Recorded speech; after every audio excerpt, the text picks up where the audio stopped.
Johnson & Johnson, 64 years of consecutive dividend raises, the longest active streak in healthcare. Run it through the Main Street test and the verdict is pass, 4 out of 4. So here's the real question. Is it a buy at today's price? Because there's one number in the latest earnings that almost made me pause. Let's run all 4 rules on the live data and I'll show you exactly what it is and what I did about it. Quick disclaimer first. This is not investment advice and it's not tax advice for your situation. Talk to a qualified accountant or financial advisor before you buy anything. The test I'm about to walk you through is the one I use for my own portfolio. On the record, every position. So why JNJ first? 3 reasons. 1. It's the closest thing the US market has to a dividend institution. Founded 1886, public since 1944. Raised the dividend every single year since 1963. That's older than the moon landing. 2, it's defensive in a way most stocks just aren't. Healthcare demand doesn't care what the Fed does, doesn't care about a recession, doesn't follow the AI cycle. People buy Band-Aids and fill prescriptions whether the market's up 40% or down 40%. A beta of 0.26 means J&J moves at roughly a quarter, the speed of the broader S&P. 3, at a $560 billion market cap, this is one of the most analyzed companies on Earth. The dividend gets signed off by a board that knows the whole world is watching the check. There's nowhere for management to hide a bad capital decision. So, does the math actually pass? Let me take you through each rule against the live data. Rule 1. The streak. At least 10 consecutive years of raises. A decade forces a company through at least one bad market, so you're seeing real discipline, not a promise. J&J's streak, as of 2026, 64 years. That's not a typo. 64 consecutive annual raises, the most recent declared this past April. That puts J&J deep in the dividend king category, 50 years and up, and only a couple dozen US-listed companies qualify at all. The recent shape? Back in 2021, the dividend was $4.24 a share. In 2025, it was $5.20. A 23% climb over 4 years, roughly 5% a year, announced like clockwork each April. Rule 1 verdict, comfortable pass. More than 6 times the minimum. Next rule.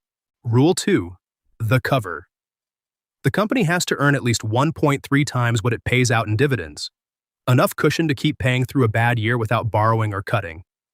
J&J's cover today, almost exactly 2 times over. On last year's earnings of around $10.80 a share against a $5.36 dividend, that's a payout ratio right around 50%. So for every dollar J&J earns, 50 cents goes out to shareholders and 50 cents stays inside. Buybacks, debt paydown, next year's raise. That's a comfortable, well-fed dividend. Put it next to the broader market. The S&P 500's average payout sits around 40%. J&J pays out a touch more than that, and a 50% payout sitting under a 64-year streak tells you the board treats this dividend as a contract, not a courtesy. Rule 2 verdict, pass. 2 times cover against a 1.3 minimum, about as safe as a cover ratio gets. Halfway through the test, mid-roll. Quick one. If you're getting something out of this, subscribe. I'm building a dividend portfolio in public. One tested stock at a time, just like J&J today, so you can see exactly what earns a place in it and what doesn't. Rule 3. The yield band. 2 to 7%. Below 2, it's too small to be the reason you own the stock. Above 7, the market's usually pricing in a cut nobody's announced yet. J&J's yield today, 2.35%. Inside the band, but hugging the lower edge. The S&P 500 yields around 1.3% right now, so J&J pays you roughly a full percentage point more than the index. Not generous, no, but that's the bargain you strike with an aristocrat-grade stock, a lower starting yield in exchange for near certainty on the raise. And the raise is where the math gets interesting. If J&J keeps lifting the dividend 5% a year, its recent average, that 2.35 starting yield grows to roughly 3% in 5 years, and closer to 3.8 and 10, all measured against what you paid today. That's the whole compounding game in one stock. Rule 3 verdict, pass. Just inside the line, but inside it. One rule left. Rule 4, the discipline test. No cut in the last 5 years and no freeze in the last 3. And a freeze matters because the company that freezes today is very often the company that cuts 18 months later. That's the road AT&T went down. Froze, then cut.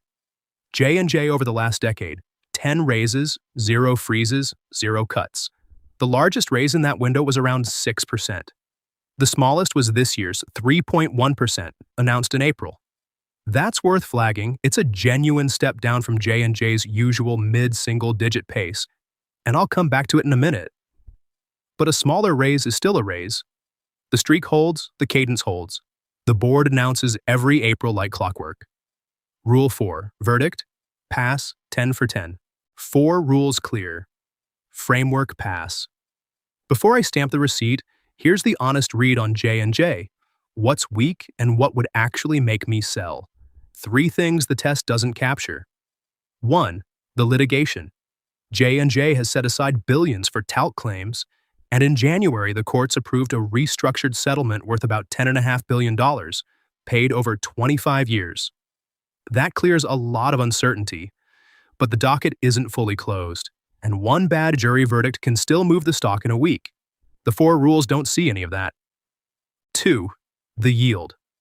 2.35% is in the band, but it's below the stock's own 5-year average of about 2.9. In plain English, J&J has climbed faster than its dividend has grown. You're buying after a run-up, not into a drawdown. The framework doesn't dock you for that. I'm flagging it anyway. 3. The slowing raise. This April's increase was 3.1%, a real step down from J&J's mid-single-digit habit. And it's not random. Stelara, the company's biggest drug, lost patent protection in 2025, and biosimilars are already eating an $11 billion revenue line. The cover has room to absorb it, but has the room and won't feel it are 2 different sentences. So it passes the test. But passing and buying aren't always the same thing. Sometimes a stock clears all 4 rules and I still wouldn't touch it. Not J&J. Because 2 times cover gives the board real room to keep raising straight through the litigation and the biosimilar hit. And 64 years says this management has protected the dividend through far uglier stretches than this. 87, 2008, 2020. The framework's right to pass it, and I'd buy at today's price. So what would flip it? The trigger. If next year's raise comes in below 3%, the slowdown's no longer a one-off. If the cover ever drops below 1.5 on a quarterly print. If any single talc verdict blows past 30 billion. Any one of those and J&J goes back through the test. Now, the receipt. The receipt? Streak, 64 years, pass. Cover, 2 times over, pass. Yield, 2.35%, pass. Discipline, 10 for 10, pass. 4 of 4.